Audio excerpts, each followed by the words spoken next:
Well, some cheerful readings to get your day started, right? Between the first reading and the gospel.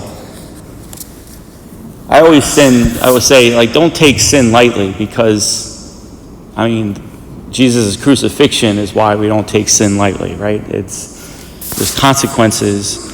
But all that, if we go to chapter 5, the last chapter of St. James, of his letter. So we'll have this today, tomorrow, and Saturday.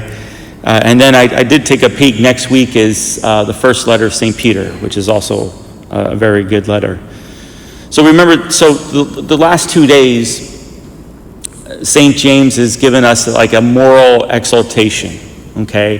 Which is common in a lot of themes and letters, where you have like the theology part, and then you have like the morality part, where like it takes the theology and it tells you what you should do about it, okay?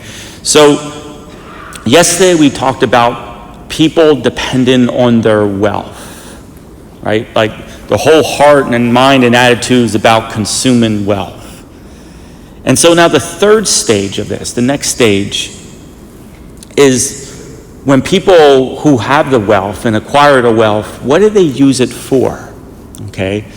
So first it begins with the fact that, again, that the stuff they accumulate, from their clothes to their money, is gonna rot away, okay?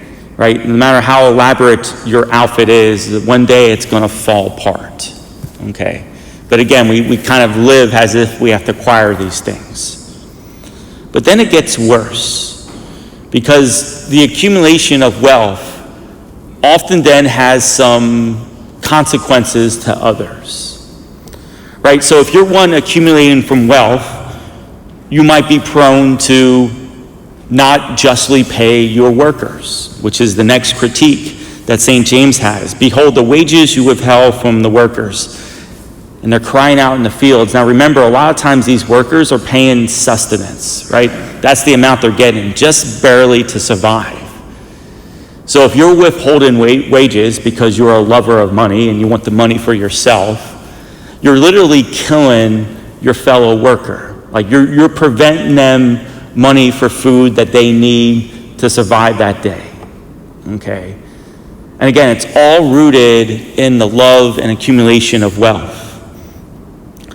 Then it also goes into, you murdered the righteous one, he offers you no resistance. Almost an allusion to Jesus, okay? That's kind of how Jesus was executed, right? He didn't say much, at his crucifixion. Maybe at the very beginning of the trial, he says some things, and then the rest of it, he remains silent. Even with Pontius Pilate, he says a couple of things, and then there just comes a point where Jesus just offers no resistance. There's just nothing that he can say. But again, with wealth and with power, with wealth comes power. And again, James is making an allusion of the wealthy kind of using their wealth to gain influence in the court system, okay? Condemning innocent people. But all of this, again, having in mind the heart and the attitude of Jesus Christ. And again, in the month of May, what we're doing with this 33-day consecration, to imitate and also to exemplify the virtues of our Blessed Mother, which is what? Humility, simplicity, and most importantly, that utter dependence on God. May God bless you.